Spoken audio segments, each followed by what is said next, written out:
ਪਿਆਰੇ ਵਿਦਿਆਰਥੀਓ, ਅੱਜ ਅਸੀਂ ਕਲਾਸ 8ਵੀਂ ਦਾ ਲੈਸਨ ਨੰਬਰ 1 ਸਾਧਨ, ਕਿਸਮਾਂ ਅਤੇ ਸਾਂਭ ਸੰਭਾਲ ਬਾਰੇ ਪੜ੍ਹਾਂਗੇ। ਸਭ ਤੋਂ ਪਹਿਲਾਂ ਇਹ ਸਮਝਣ ਦੀ ਕੋਸ਼ਿਸ਼ ਕਰੀਏ ਕਿ ਸਾਧਨ ਕਿਸ ਨੂੰ ਕਿਹਾ ਜਾਂਦਾ ਹੈ। ਅਸੀਂ ਆਪਣੀ ਰੋਜ਼ਾਨਾ ਜ਼ਿੰਦਗੀ ਵਿੱਚ ਬਹੁਤ ਸਾਰੀਆਂ ਚੀਜ਼ਾਂ ਨੂੰ ਦੇਖਦੇ ਹਾਂ, ਵਰਤਦੇ ਹਾਂ।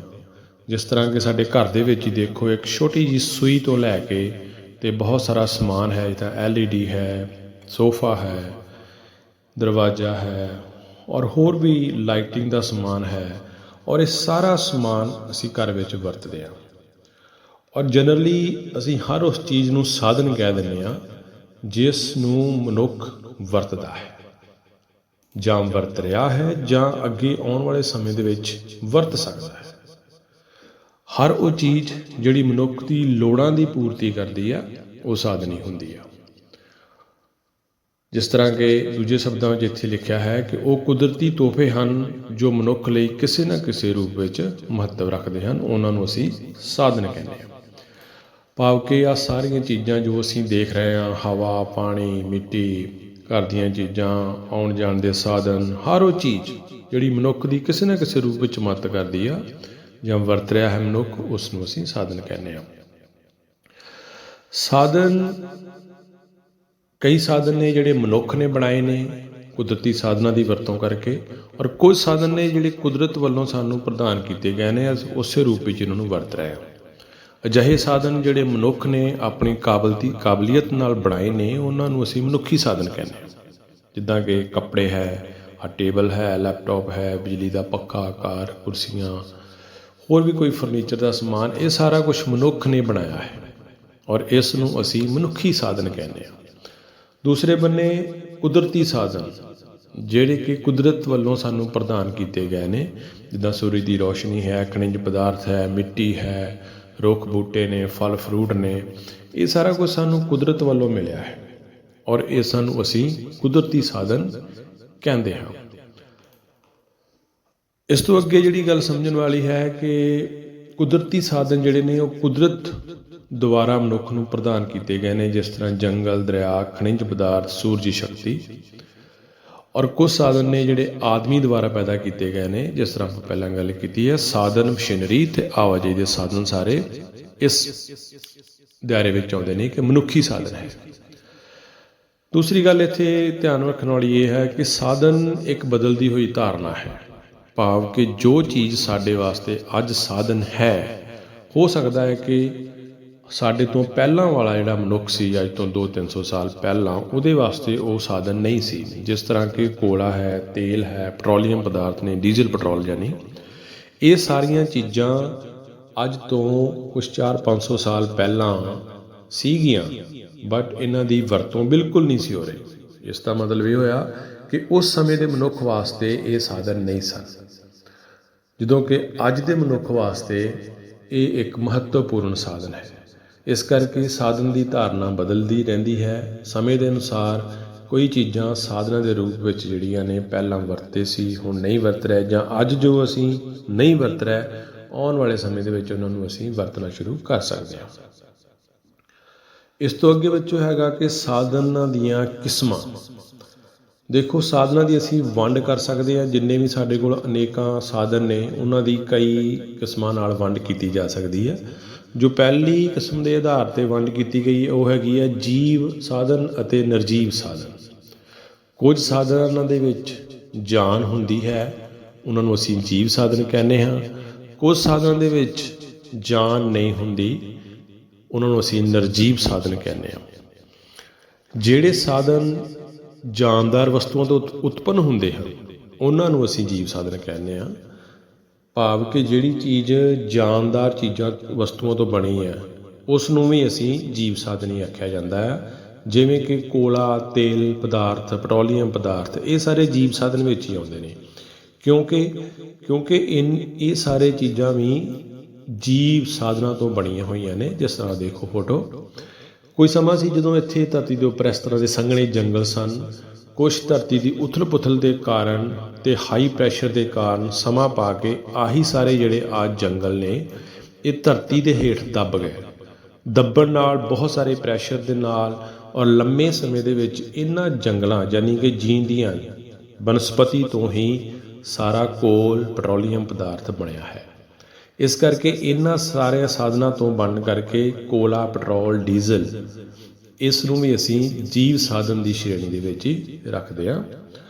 ਬਾਕੀ ਜੋ ਕੁਦਰਤ ਤੋਂ ਮਿਲਣ ਵਾਲੀਆਂ ਨਿਰਜੀਵ ਵਸਤੂਆਂ ਨੇ, ਜਿਸ ਤਰ੍ਹਾਂ ਖਣਿਜ ਪਦਾਰਥ ਹੈ, ਸੂਰਜ ਹੈ, ਪਾਣੀ ਹੈ, ਆਦਿ ਨਿਰਜੀਵ ਸਾਧਨਾਂ ਖਵਾਉਂਦੇ ਹਨ।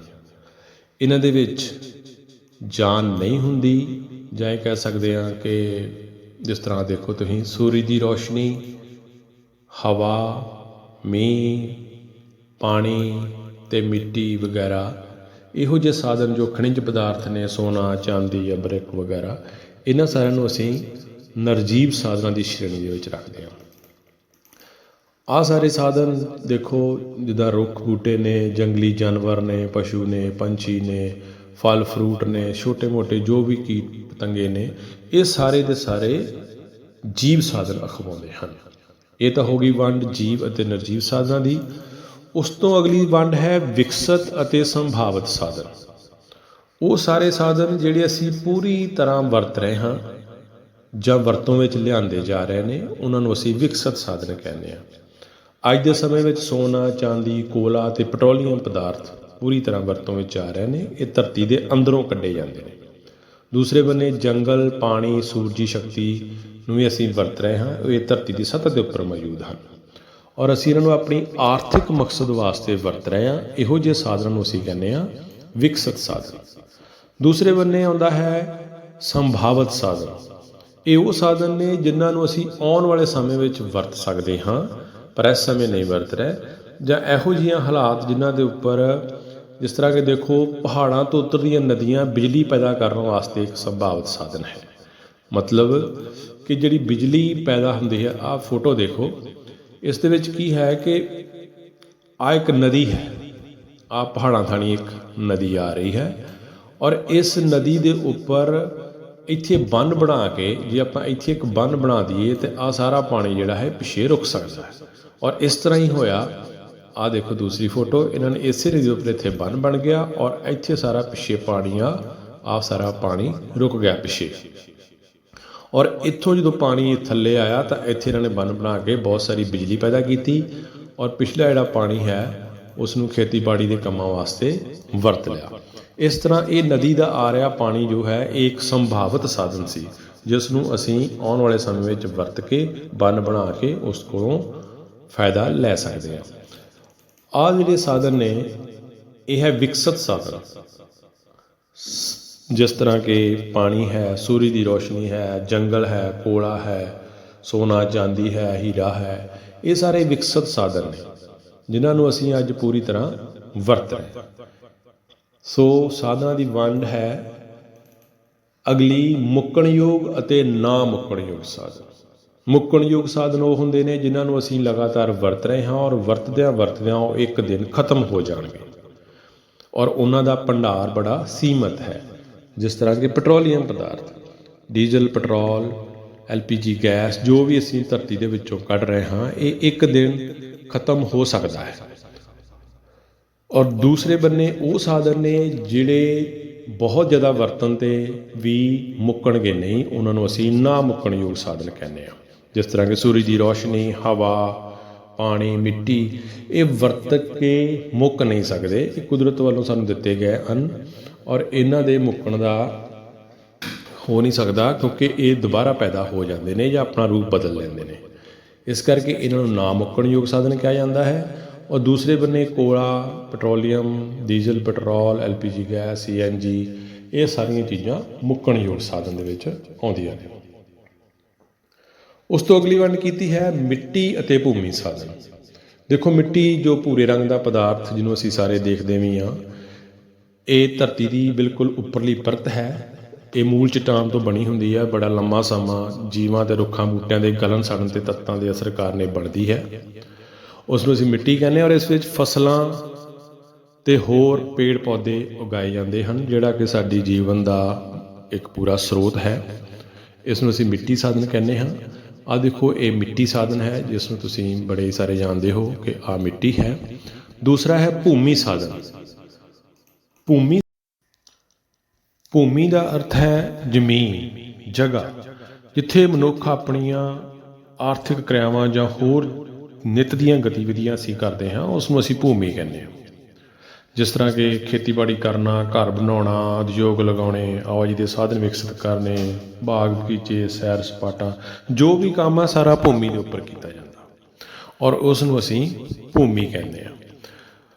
ਭੂਮੀ ਸਾਧਨ ਤੋਂ ਭਾਵ ਹੈ ਕਿ ਜੋ ਵੀ ਆਰਥਿਕ ਕਿਰਿਆਵਾਂ ਸਾਡੀਆਂ ਹੋ ਰਹੀਆਂ ਨੇ ਉਹ ਸਾਰੀਆਂ ਭੂਮੀ ਦੇ ਉੱਪਰ ਹੋ ਰਹੀਆਂ ਨੇ ਔਰ ਉਹ ਭੂਮੀ ਸਾਧਨ ਦੇ ਰੂਪ ਵਿੱਚ ਸਾਨੂੰ ਮਿਲੀ ਹੋਈ ਆ। ਉਸ ਤੋਂ ਅਗਲੀ ਜੋ ਵੰਡ ਹੈ ਸਾਧਨਾਂ ਦੀ ਉਹ ਹੈ ਸਮੁੰਦਰੀ ਅਤੇ ਖਣਿਜ ਸਾਧਨ। ਦੇਖੋ ਧਰਤੀ ਦੇ ਉੱਪਰ ਤੁਹਾਨੂੰ ਪਤਾ ਹੀ ਹੈ ਕਿ 71% ਹਿੱਸਾ ਜਿਹੜਾ ਉਹ ਪਾਣੀ ਹੈ, 29% ਥਲ ਹੈ ਔਰ ਬਹੁਤ ਸਾਰੇ ਹਿੱਸੇ ਦੇ ਵਿੱਚ ਸਮੁੰਦਰ ਹਨ ਔਰ ਸਮੁੰਦਰਾਂ ਤੋਂ ਸਾਨੂੰ ਬਹੁਤ ਸਾਰੇ ਪਦਾਰਥ ਜਿਵੇਂ ਮੱਛੀਆਂ, ਮੋਤੀ, ਘੋਗੇ, ਸਿੱਪੀਆਂ ਆਦਿ ਮਿਲਦੇ ਹਨ ਜਿਹੜੇ ਕਿ ਸਾਡੇ ਜੀਵਨ ਦੇ ਵਿੱਚ ਬੜੀ ਮਹੱਤਤਾ ਰੱਖਦੇ ਹਨ ਔਰ ਇਹਨਾਂ ਪਦਾਰਥਾਂ ਨੂੰ ਅਸੀਂ ਸਮੁੰਦਰੀ ਸਾਧਨ ਕਹਿ ਸਕਦੇ ਹਾਂ ਜੋ ਸਾਨੂੰ ਸਮੁੰਦਰ ਤੋਂ ਮਿਲਦੇ ਹਨ। ਜਿਸ ਤਰ੍ਹਾਂ ਕਿ ਇਸ ਫੋਟੋ ਦੇ ਵਿੱਚ ਦੇਖੋ ਤੁਸੀਂ, ਆਹ ਸਾਰੇ ਪਦਾਰਥ ਸਮੁੰਦਰ ਦੇ ਵਿੱਚੋਂ ਮਿਲੇ ਹਨ। ਆਹ ਸਮੁੰਦਰ ਹੈ ਔਰ ਆਹ ਸਮੁੰਦਰ ਦੇ ਵਿੱਚੋਂ ਮੱਛੀਆਂ ਪਕੜ ਰਹੇ ਨੇ, ਜਿਨ੍ਹਾਂ ਦਾ ਬਹੁਤ ਸਾਰੇ ਲੋਕਾਂ ਦਾ ਇਹੀ ਕਿੱਤਾ ਹੁੰਦਾ ਹੈ ਕਿ ਉਹ ਆਰਥਿਕ ਕਿਰਿਆਵਾਂ ਜਿਹੜੀਆਂ ਨੇ ਉਹਨਾਂ ਦੀਆਂ ਸਮੁੰਦਰ ਦੇ ਉੱਪਰ ਹੀ ਨਿਰਭਰ ਕਰਦੀਆਂ ਹਨ। ਦੂਸਰੇ ਸਾਧਨ ਨੇ ਖਣਿਜ ਸਾਧਨ। ਖਣਿਜ ਸਾਧਨ ਧਰਤੀ ਵਿੱਚੋਂ ਮਿਲਣ ਵਾਲੇ ਪਦਾਰਥ ਜੋ ਵੀ ਇਸ ਨੂੰ ਧਰਤੀ ਦੇ ਵਿੱਚੋਂ ਮਿਲਦਾ ਹੈ। ਜਿਸ ਤਰ੍ਹਾਂ ਕਿ ਆਹ ਦੇਖੋ, ਆਹ ਲੋਹਾ ਹੈ, ਆਹ ਤਾਂਬਾ ਹੈ, ਅਬਰਕ ਹੈ, ਸੋਨਾ ਹੈ, ਚਾਂਦੀ ਹੈ, ਇਹ ਬਹੁਤ ਸਾਰੀਆਂ ਧਾਤਾਂ ਸਾਨੂੰ ਧਰਤੀ ਦੇ ਵਿੱਚੋਂ ਮਿਲਦੀਆਂ ਹਨ ਜਿਹੜੀਆਂ ਸਾਡੀ ਰੋਜ਼ਾਨਾ ਜ਼ਿੰਦਗੀ ਦੇ ਵਿੱਚ ਇਹਨਾਂ ਨੂੰ ਅਸੀਂ ਬਹੁਤ ਜ਼ਿਆਦਾ ਵਰਤਦੇ ਹਾਂ। ਇਹਨਾਂ ਨੂੰ ਅਸੀਂ ਖਣਿਜ ਪਦਾਰਥ ਕਹਿੰਦੇ ਹਾਂ। ਜਿੱਦਾਂ ਕਿ ਧਾਤੂ ਖਣਿਜ ਪਦਾਰਥਾਂ ਵਿੱਚ ਲੋਹਾ, ਤਾਂਬਾ, ਚਾਂਦੀ, ਸੋਨਾ ਅਤੇ ਐਲੂਮੀਨੀਅਮ ਆਉਂਦਾ ਹੈ। ਆਹ ਧਾਤੂ ਦੇ ਵਿੱਚ ਪੈਟਰੋਲੀਅਮ ਪਦਾਰਥ ਸਾਰੇ ਹੀ ਕੋਲਾ, ਅਬਰਿਕ ਅਤੇ ਮੈਗਨੀਜ਼ ਆਉਂਦੇ ਹਨ ਜਿਹੜੀ ਕਿ ਸਾਡੀ ਰੋਜ਼ਾਨਾ ਜ਼ਿੰਦਗੀ ਦੇ ਵਿੱਚ ਬਹੁਤ ਸਾਰੇ ਕੰਮ ਆਉਂਦੇ ਹਨ ਔਰ ਇਹਨਾਂ ਨੂੰ ਅਸੀਂ ਖਣਿਜ ਸਾਧਨ ਕਹਿੰਦੇ ਹਾਂ। ਔਰ 6ਵੇਂ ਨੰਬਰ 'ਤੇ ਸਭ ਤੋਂ ਮੁੱਖ ਸਾਧਨ ਜੋ ਹੈ ਉਹ ਹੈ ਮਨੁੱਖੀ ਸਾਧਨ। ਮਨੁੱਖੀ ਸਾਧਨ ਤੋਂ ਭਾਵ ਹੈ ਮਨੁੱਖ ਭਾਵ ਜੋ ਆਪਣੀ ਬੁੱਧੀ, ਕੰਮ ਕਰਨ ਦੀ ਸ਼ਕਤੀ ਦੇ ਨਾਲ ਮਨੁੱਖ ਜਿਹੜਾ ਹੈ ਆਪਣੇ ਆਪ ਵਿੱਚ ਬਹੁਤ ਵੱਡਾ ਸਾਧਨ ਹੈ ਕਿਉਂਕਿ ਜਿੰਨੇ ਵੀ ਕੁਦਰਤੀ ਸਾਧਨ ਨੇ ਉਹ ਸਾਰੇ ਮਨੁੱਖ ਨੇ ਹੀ ਆਪਣੀ ਸਮਝ ਦੇ ਨਾਲ ਵਰਤਨੇ ਨੇ। ਜੇ ਮਨੁੱਖ ਜਿਹੜਾ ਹੈ ਉਹ ਪੂਰਾ ਵਿਕਸਿਤ ਸਾਧਨ ਨਹੀਂ ਹੈ ਤਾਂ ਉਹ ਕੁਦਰਤੀ ਸਾਧਨਾਂ ਨੂੰ ਵੀ ਪੂਰੀ ਤਰ੍ਹਾਂ ਵਰਤ ਨਹੀਂ ਸਕਦਾ। ਜਿਸ ਤਰ੍ਹਾਂ ਆਹ ਦੇਖੋ ਫੋਟੋ ਹੈ, ਇਹਦੇ ਵਿੱਚ ਮਨੁੱਖ ਨੂੰ ਸਿੱਖਿਆ ਦੇ ਕੇ, ਪੜ੍ਹਾਈ ਸਿਖਾ ਕੇ ਕਿਸੇ ਨੂੰ ਇੰਜੀਨੀਅਰ, ਡਾਕਟਰ, ਅਕਾਊਂਟੈਂਟ ਬਣਾਇਆ ਗਿਆ ਹੈ ਔਰ ਇਹੋ ਜਿਹੇ ਮਨੁੱਖ ਜੋ ਪੜ੍ਹੇ ਲਿਖੇ ਨੇ, ਜਿਨ੍ਹਾਂ ਨੂੰ ਹਰ ਫੀਲਡ ਦੀ ਨੌਲੇਜ ਹੈ, ਉਹ ਹੀ ਇੱਕ ਕੁਸ਼ਲ ਮਨੁੱਖੀ ਸਾਧਨ ਜਿਹੜਾ ਹੈ ਬਣ ਸਕਦਾ ਹੈ। ਔਰ ਜੋ ਵਿਕਸਿਤ ਨਹੀਂ ਹੈ ਜਾਂ ਜਿਸ ਨੂੰ ਪੂਰੀ ਜਾਣਕਾਰੀ ਨਹੀਂ ਹੈ ਮਨੁੱਖ ਨੂੰ, ਉਹ ਆਪਣੇ ਕੁਦਰਤੀ ਸਾਧਨਾਂ ਨੂੰ ਖਰਾਬ ਵੀ ਕਰ ਸਕਦਾ ਹੈ ਔਰ ਉਹਨਾਂ ਦੀ ਪੂਰੀ ਚੰਗੀ ਤਰ੍ਹਾਂ ਵਰਤੋਂ ਵੀ ਨਹੀਂ ਕਰ ਸਕਦਾ। ਦੇਖੋ ਇਸ ਫੋਟੋ ਦੇ ਵਿੱਚ ਜਿਸ ਤਰ੍ਹਾਂ ਇਹ ਦਿਖ ਰਿਹਾ ਹੈ ਕਿ ਮਨੁੱਖ ਨੂੰ ਵਿਕਸਿਤ ਕਰਨ ਵਾਸਤੇ ਜਿੱਦਾਂ ਇੱਕ ਪਲਾਂਟ ਵਜੋਂ ਦਿਖਾਇਆ ਗਿਆ ਹੈ ਕਿ ਉਸ ਨੂੰ ਪਾਣੀ ਪਾਉਣ ਦੀ ਲੋੜ ਹੈ, ਭਾਵ ਕਿ ਮਨੁੱਖੀ ਸਾਧਨ ਨੂੰ ਵਿਕਸਿਤ ਕਰਨ ਵਾਸਤੇ ਉਸ ਦੀ ਪੜ੍ਹਾਈ ਜਿਹੜੀ ਹੈ ਉਹ ਬਹੁਤ ਹੀ ਜ਼ਿਆਦਾ ਜ਼ਰੂਰੀ ਹੁੰਦੀ ਹੈ। ਇਸ ਤਰ੍ਹਾਂ ਮਨੁੱਖੀ ਸਾਧਨ ਜਿਹੜਾ ਹੈ ਉਸ ਨੂੰ ਸਭ ਤੋਂ ਉੱਤਮ ਸਾਧਨ ਜਿਹੜਾ ਹੈ ਉਹ ਮੰਨਿਆ ਗਿਆ ਹੈ। ਉਸ ਤੋਂ ਅਗਲਾ ਟੌਪਿਕ ਹੈ ਸਾਧਨਾਂ ਦੀ ਸਾਂਭ ਸੰਭਾਲ। ਸਾਧਨਾਂ ਦੀ ਸਾਂਭ ਸੰਭਾਲ ਦਾ ਭਾਵ ਹੈ ਕਿ ਅਸੀਂ ਸਾਧਨਾਂ ਨੂੰ ਬੜੇ ਹੀ ਸੰਜਮ ਤਰੀਕੇ ਨਾਲ ਵਰਤੀਏ, ਉਹਨਾਂ ਦੀ ਪੂਰੀ ਵਰਤੋਂ ਕਰੀਏ ਤਾਂ ਕਿ ਉਹ ਖਰਾਬ ਨਾ ਹੋ ਜਾਣ ਜਾਂ ਜਿਹੜੇ ਮੁੱਕਣਯੋਗ ਸਾਧਨ ਨੇ, ਜਿਨ੍ਹਾਂ ਨੂੰ ਨਾ ਨਵਿਆਉਣਯੋਗ ਸਾਧਨ ਵੀ ਕਿਹਾ ਜਾਂਦਾ ਹੈ, ਉਹਨਾਂ ਦੀ ਅਸੀਂ ਸੰਜਮ ਦੇ ਨਾਲ ਵਰਤੋਂ ਕਰੀਏ, ਉਹਨਾਂ ਨੂੰ ਸਾਂਭੀਏ ਤਾਂ ਕਿ ਆਉਣ ਵਾਲੇ ਸਮੇਂ ਦੇ ਵਿੱਚ ਵੀ ਉਹਨਾਂ ਦੀ ਵਰਤੋਂ ਹੋ ਸਕੇ, ਉਹਨਾਂ ਨੂੰ ਅਜਾਈਂ ਨਾ ਗਵਾਇਆ ਜਾਏ, ਉਹਨਾਂ ਦਾ ਦੁਰਉਪਯੋਗ ਨਾ ਕੀਤਾ ਜਾਵੇ ਜਾਂ ਜ਼ਰੂਰਤ ਤੋਂ ਵੱਧ ਉਹਨਾਂ ਦੀ ਤਬਾਹੀ ਨਾ ਕੀਤੀ ਜਾਵੇ। ਜਿੱਥੇ ਉਚਿਤ ਹੈ ਉੱਥੇ ਹੀ ਵਰਤੋਂ ਕੀਤੀ ਜਾਵੇ ਅਤੇ ਲੋੜ ਅਨੁਸਾਰ ਵਰਤੋਂ ਕੀਤੀ ਜਾਵੇ। ਉਸ ਤਰੀਕੇ ਨਾਲ ਅਸੀਂ ਇਹਨਾਂ ਸਾਧਨਾਂ ਨੂੰ ਸਾਂਭ ਸੰਭਾਲ ਕੇ ਵਰਤਣਾ ਚਾਹੀਦਾ ਹੈ। ਜਿਸ ਤਰ੍ਹਾਂ ਕਿ ਕੋਲਾ, ਪੈਟਰੋਲੀਅਮ ਪਦਾਰਥ ਇਸੇ ਹੀ ਗਤੀ ਨਾਲ ਜੇ ਵਰਤਦੇ ਰਹੇ ਤਾਂ 80% ਜਿਹੜਾ ਪਥਰਾਟ ਬਾਲਣ ਹੈ ਯਾਨੀ ਡੀਜ਼ਲ ਪੈਟਰੋਲ ਹੈ ਉਹ 1 ਸਦੀ ਯਾਨੀ ਕਿ 100 ਸਾਲ ਦੇ ਵਿੱਚ ਹੀ ਖਤਮ ਹੋ ਜਾਵੇਗਾ। ਜਿਸ ਤਰ੍ਹਾਂ ਕਿ ਆਹ ਸਾਧਨ ਅਤੇ ਇਹਨਾਂ ਦੀ ਸਾਂਭ ਸੰਭਾਲ ਬਾਰੇ ਇੱਕ ਫੋਟੋ ਹੈ, ਜਿਸ ਵਿੱਚ ਬੜੇ ਹੀ ਵਧੀਆ ਤਰੀਕੇ ਨਾਲ ਦਿਖਾਇਆ ਗਿਆ ਹੈ ਕਿ ਸਾਨੂੰ ਜੋ ਸਾਧਨ ਮਿਲਦੇ ਨੇ ਉਹਨਾਂ ਦੀ ਸੰਜਮ ਦੇ ਨਾਲ ਵਰਤੋਂ ਕਰਨੀ ਚਾਹੀਦੀ ਆ। ਜਿਸ ਤਰ੍ਹਾਂ ਰੁੱਖ ਨੇ, ਜੰਗਲ ਹੈ, ਉਹਨਾਂ ਨੂੰ ਕੱਟਣਾ ਨਹੀਂ ਚਾਹੀਦਾ। ਸੂਰਜ ਦੀ ਰੋਸ਼ਨੀ ਜਾਂ ਹੋਰ ਜਿਹੜੀ ਬਿਜਲੀ ਬਣਾਉਣ ਦੇ ਤਕਨੀਕਾਂ ਨੇ ਜਿੱਦਾਂ, ਉਹਨਾਂ ਤੋਂ ਹੀ ਸਾਨੂੰ ਬਿਜਲੀ ਦੀ ਜ਼ਿਆਦਾ ਵਰਤੋਂ ਕਰਨੀ ਚਾਹੀਦੀ ਹੈ। ਪਾਣੀ ਦੀ ਵਰਤੋਂ ਬੜੇ ਸੰਜਮ ਤਰੀਕੇ ਨਾਲ ਕਰਨੀ ਚਾਹੀਦੀ ਹੈ, ਅਜਾਈਂ ਨਹੀਂ ਗਵਾਉਣਾ ਚਾਹੀਦਾ। ਔਰ ਧਰਤੀ ਦੇ ਅੰਦਰੋਂ ਮਿਲਣ ਵਾਲੇ ਪੈਟਰੋਲੀਅਮ ਪਦਾਰਥ ਜਾਂ ਖਣਿਜ ਪਦਾਰਥ ਹੈ, ਉਹਨਾਂ ਦੀ ਵਰਤੋਂ ਤਾਂ ਸਾਨੂੰ ਬਹੁਤ ਹੀ ਜ਼ਿਆਦਾ ਸਾਵਧਾਨੀ ਦੇ ਨਾਲ ਕਰਨੀ ਚਾਹੀਦੀ ਹੈ। ਸੋ ਇਸ ਤਰ੍ਹਾਂ ਇਹਨਾਂ ਸਾਧਨਾਂ ਦੀ ਸਾਂਭ ਸੰਭਾਲ ਕਰਨਾ ਸਾਡਾ ਫਰਜ਼ ਹੈ। ਇਸ ਤੋਂ ਅੱਗੇ ਅਭਿਆਸ ਦੇ ਕੁਝ ਪ੍ਰਸ਼ਨ ਨੇ ਤੁਹਾਡੇ ਇਸ ਲੈਸਨ ਦੇ, 1 ਤੋਂ ਲੈ ਕੇ 6 ਤੱਕ ਕੁਝ ਛੋਟੇ ਪ੍ਰਸ਼ਨ ਨੇ। ਜਿਸ ਤਰ੍ਹਾਂ ਕਿ ਪਹਿਲਾ ਪ੍ਰਸ਼ਨ ਹੈ, ਸਾਧਨਾਂ ਤੋਂ ਤੁਹਾਡਾ ਕੀ ਭਾਵ ਹੈ? ਸਾਧਨ ਅਜਿਹੇ ਕੁਦਰਤੀ ਜਾਂ ਮਨੁੱਖ ਦੁਆਰਾ ਬਣਾਏ ਗਏ ਅਰਥਵਾਨ ਪਦਾਰਥ ਹੁੰਦੇ ਹਨ ਜਿਹੜੇ ਮਨੁੱਖ ਦੀਆਂ ਲੋੜਾਂ ਦੀ ਪੂਰਤੀ ਕਰਦੇ ਹਨ, ਉਹਨਾਂ ਨੂੰ ਅਸੀਂ ਸਾਧਨ ਕਹਿੰਦੇ ਹਾਂ। ਪ੍ਰਸ਼ਨ ਨੰਬਰ 2 ਹੈ, ਕੁਦਰਤੀ ਸਾਧਨ ਕਿਹੜੇ ਹਨ ਅਤੇ ਇਹ ਸਾਨੂੰ ਕੌਣ ਪ੍ਰਦਾਨ ਕਰਦਾ ਹੈ? ਦੇਖੋ, ਕੁਦਰਤੀ ਸਾਧਨ ਕੁਦਰਤ ਦੁਆਰਾ ਮਨੁੱਖ ਨੂੰ ਪ੍ਰਦਾਨ ਕੀਤੇ ਗਏ ਹਨ, ਜਿਵੇਂ ਕਿ ਜੰਗਲ, ਦਰਿਆ, ਖਣਿਜ ਪਦਾਰਥ ਤੇ ਸੂਰਜੀ ਸ਼ਕਤੀ ਆਦਿ।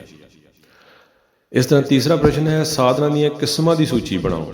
ਸਾਧਨਾਂ ਨੂੰ ਅਸੀਂ ਕਿਸ ਕਿਸ ਤਰੀਕੇ ਨਾਲ ਵੰਡ ਕੀਤੀ ਹੈ ਉਹ ਸੂਚੀ ਹੈ। ਜਿੱਦਾਂ ਪਹਿਲੀ ਸੀ ਜੀਵ ਅਤੇ ਨਿਰਜੀਵ ਸਾਧਨ, ਦੂਸਰਾ ਵਿਕਸਿਤ ਅਤੇ ਸੰਭਾਵਿਤ ਸਾਧਨ, ਤੀਸਰਾ ਮੁੱਕਣਯੋਗ ਅਤੇ ਨਾ ਮੁੱਕਣਯੋਗ ਸਾਧਨ, ਮਿੱਟੀ ਅਤੇ ਭੂਮੀ ਸਾਧਨ, ਸਮੁੰਦਰੀ ਅਤੇ ਖਣਿਜ ਸਾਧਨ, ਔਰ 6ਵੇਂ ਨੰਬਰ 'ਤੇ ਸਭ ਤੋਂ ਇੰਪੋਰਟੈਂਟ ਸੀਗਾ ਮਨੁੱਖੀ ਸਾਧਨ।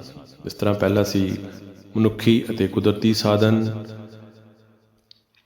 ਫਿਰ ਵਿਕਸਿਤ ਸਾਧਨ, ਇਹਨੇ ਸੰਭਾਵਿਤ ਸਾਧਨ, ਇਹਨੇ ਅੱਗੇ ਮੁੱਕਣਯੋਗ ਅਤੇ ਨਾ ਮੁੱਕਣਯੋਗ ਸਾਧਨ, ਇਹਨੇ ਭੂਮੀ ਸਾਧਨ ਅਤੇ ਮਿੱਟੀ ਸਾਧਨ, ਸਮੁੰਦਰੀ ਅਤੇ ਖਣਿਜ ਸਾਧਨ, ਆਹ ਸਮੁੰਦਰੀ ਸਾਧਨ ਨੇ, ਆਹ ਖਣਿਜ ਸਾਧਨ ਨੇ, ਔਰ ਸਭ ਤੋਂ ਐਂਡ ਵਿੱਚ ਮਨੁੱਖੀ ਸਾਧਨ, ਜਿਹੜਾ ਕਿ ਸਭ ਤੋਂ ਮਹੱਤਵਪੂਰਨ ਸਾਧਨ ਮੰਨਿਆ ਜਾਂਦਾ ਹੈ।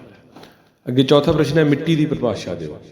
ਮਿੱਟੀ ਧਰਤੀ ਦੀ ਸਭ ਤੋਂ ਉੱਪਰਲੀ ਛੋਟੀ ਜਿਹੀ ਪਰਤ ਹੈ ਜਿਹੜੀ ਕਿ ਮੂਲ ਚਟਾਨਾਂ ਦੇ ਟੁੱਟਣ, ਭੱਜਣ ਅਤੇ ਜੀਵ ਅਤੇ ਰੁੱਖ ਬੂਟਿਆਂ ਦੇ ਗਲਣ ਸੜਨ ਕਾਰਨ ਬਣਦੀ ਹੈ। ਉਸ ਤੋਂ ਅੱਗੇ ਹੈ 50 ਤੋਂ 60 ਸ਼ਬਦਾਂ ਵਾਲੇ ਪ੍ਰਸ਼ਨ, ਔਰ ਇਹਨਾਂ ਦੇ ਆਨਸਰ ਨੇ। ਪਹਿਲਾ ਪ੍ਰਸ਼ਨ, ਜੀਵ ਅਤੇ ਨਿਰਜੀਵ ਸਾਧਨਾਂ ਦੇ ਵਿੱਚ ਅੰਤਰ ਸਪਸ਼ਟ ਕਰੋ। ਜਿਹੜੇ ਜੀਵ ਸਾਧਨਾਂ ਤੋਂ ਬਣੇ ਨੇ ਉਹ ਜੀਵ ਸਾਧਨ ਹੁੰਦੇ ਨੇ, ਜਿਹੜੇ ਨਿਰਜੀਵ ਸਾਧਨਾਂ ਤੋਂ ਬਣੇ ਨੇ ਉਹ ਨਿਰਜੀਵ ਸਾਧਨ ਹੁੰਦੇ ਨੇ। ਦੂਸਰਾ ਪ੍ਰਸ਼ਨ ਹੈ, ਭੂਮੀ ਅਤੇ ਮਿੱਟੀ ਸਾਧਨਾਂ ਦੀ ਮਹੱਤਤਾ ਤੇ ਸੰਖੇਪ ਨੋਟ ਲਿਖੋ। ਭੂਮੀ ਅਤੇ ਮਿੱਟੀ ਸਾਧਨ ਦੀ ਵਰਤੋਂ ਮਨੁੱਖ ਦੁਆਰਾ ਖੇਤੀਬਾੜੀ ਕਰਨ, ਉਦਯੋਗ ਲਾਉਣ, ਆਵਾਜਾਈ ਦੇ ਸਾਧਨ ਵਿਕਸਿਤ ਕਰਨ, ਖੇਡ ਖੇਡਣ ਜਾਂ ਸੈਰ ਸਪਾਟਾ ਦੇ ਕੰਮਾਂ ਲਈ ਵਰਤੋਂ ਕੀਤੀ ਜਾਂਦੀ ਹੈ। ਔਰ ਮਿੱਟੀ ਦੀ ਜਿਹੜੀ ਵਰਤੋਂ ਹੈ ਅਸੀਂ ਫਸਲ, ਖੇਤੀਬਾੜੀ ਜਾਂ ਹੋਰ ਬਾਗ ਬਗੀਚੇ ਉਗਾਉਣ ਵਾਸਤੇ ਕਰਦੇ ਹਾਂ। ਖਣਿਜ ਪਦਾਰਥ ਸਾਨੂੰ ਕਿੱਥੋਂ ਪ੍ਰਾਪਤ ਹੁੰਦੇ ਹਨ ਅਤੇ ਇਹਨਾਂ ਦੀ ਵਰਤੋਂ ਕਿੱਥੇ ਕੀਤੀ ਜਾਂਦੀ ਹਨ? ਖਣਿਜ ਪਦਾਰਥ ਸਾਨੂੰ ਧਰਤੀ ਵਿੱਚੋਂ ਮਿਲਦੇ ਹਨ ਅਤੇ ਇਹਨਾਂ ਦੀ ਵਰਤੋਂ ਜਿਹੜੀ ਹੈ, ਜਿੰਨੇ ਵੀ ਅਸੀਂ ਪਦਾਰਥ, ਮਨੁੱਖੀ ਪਦਾਰਥ ਬਣਾਏ ਨੇ, ਉਹਨਾਂ ਦੀ ਬਣਾਉਣ ਦੇ ਵਿੱਚ ਇਹ ਸਾਡੀ ਮਦਦ ਕਰਦੇ ਹਨ। ਵਿਕਸਿਤ ਅਤੇ ਸੰਭਾਵਿਤ ਸਾਧਨਾਂ ਨੂੰ ਉਦਾਹਰਨ ਸਹਿਤ ਸਮਝਾਓ। ਵਿਕਸਿਤ ਸਾਧਨ ਉਹ ਹੁੰਦੇ ਹਨ ਜਿਨ੍ਹਾਂ ਨੂੰ ਅੱਜ ਮਨੁੱਖ ਵਰਤ ਰਿਹਾ ਹੈ, ਔਰ ਸੰਭਾਵਿਤ ਸਾਧਨ ਉਹ ਹੁੰਦੇ ਨੇ ਜਿਨ੍ਹਾਂ ਨੂੰ ਮਨੁੱਖ ਆਉਣ ਵਾਲੇ ਸਮੇਂ ਵਿੱਚ ਵਰਤ ਸਕਦਾ ਹੈ। ਮੁੱਕਣਯੋਗ ਸਾਧਨਾਂ ਦੀ ਵਰਤੋਂ ਸਾਨੂੰ ਸਮਝਦਾਰੀ ਅਤੇ ਸੰਕੋਚ ਨਾਲ ਕਿਉਂ ਕਰਨੀ ਚਾਹੀਦੀ ਹੈ? ਪੰਜਵਾਂ ਪ੍ਰਸ਼ਨ ਦੇਖੋ, ਮੁੱਕਣਯੋਗ ਸਾਧਨ ਤੋਂ ਨਾਮ ਤੋਂ ਹੀ ਦਿਖਦਾ ਹੈ ਕਿ ਇੱਕ ਦਿਨ ਇਹ ਮੁੱਕ ਸਕਦੇ ਹਨ। ਇਹਨਾਂ ਦਾ ਭੰਡਾਰ ਬੜਾ ਸੀਮਤ ਹੈ, ਇਸ ਕਰਕੇ ਜੇ ਇਹਨਾਂ ਨੂੰ ਅਸੀਂ ਸੰਜਮ ਅਤੇ ਸੰਕੋਚ ਨਾਲ ਨਹੀਂ ਵਰਤਾਂਗੇ ਤਾਂ ਇਹ ਮੁੱਕ ਸਕਦੇ ਹਨ, ਔਰ ਇਸ ਕਰਕੇ ਇਹਨਾਂ ਦੀ ਵਰਤੋਂ ਜਿਹੜੀ ਬੜੇ ਸੰਜਮ ਅਤੇ ਸੰਕੋਚ ਨਾਲ ਕਰਨੀ ਚਾਹੀਦੀ ਹੈ। ਪ੍ਰਸ਼ਨ 6ਵਾਂ ਹੈ, ਮਨੁੱਖੀ ਸਾਧਨਾਂ ਦਾ ਦੂਜੇ ਸਾਧਨਾਂ ਦੇ ਵਿਕਾਸ ਵਿੱਚ ਕੀ ਯੋਗਦਾਨ ਹੈ? ਦੇਖੋ, ਜਿੱਥੋਂ ਦਾ ਮਨੁੱਖੀ ਸਾਧਨ ਵਿਕਸਿਤ ਹੋਏਗਾ ਉਸ ਦੇਸ਼ ਦੇ ਹੀ ਸਾਰੇ ਸਾਧਨ ਵਧੀਆ ਵਿਕਸਿਤ ਹੋ ਸਕਦੇ ਹਨ। ਔਰ ਆਖਰੀ ਪ੍ਰਸ਼ਨ ਹੈ, ਸਾਧਨਾਂ ਦਾ ਤੁਹਾਡਾ ਕੀ ਮਤਲਬ ਹੈ? ਇਹਨਾਂ ਦੀ ਕਿਸਮਾਂ ਦੱਸਦੇ ਹੋਏ ਸਾਂਭ ਸੰਭਾਲ ਦਾ ਮਹੱਤਵ ਤੇ ਸੰਭਾਲ ਵਾਸਤੇ ਅਪਣਾਏ ਜਾ ਸਕਣ ਵਾਲੇ ਢੰਗਾਂ ਦਾ ਵਰਣਨ ਕਰੋ। ਇਹ ਪ੍ਰਸ਼ਨ ਵੀ ਤੁਸੀਂ ਇੱਥੋਂ ਦੇਖ ਕੇ ਨੋਟ ਡਾਊਨ ਕਰ ਸਕਦੇ ਜੇ। ਇਹ ਸੀ ਸਾਡਾ ਚੈਪਟਰ ਨੰਬਰ 1, ਸਾਧਨ ਅਤੇ ਉਹਨਾਂ ਦੀਆਂ ਕਿਸਮਾਂ। ਧੰਨਵਾਦ ਜੀ।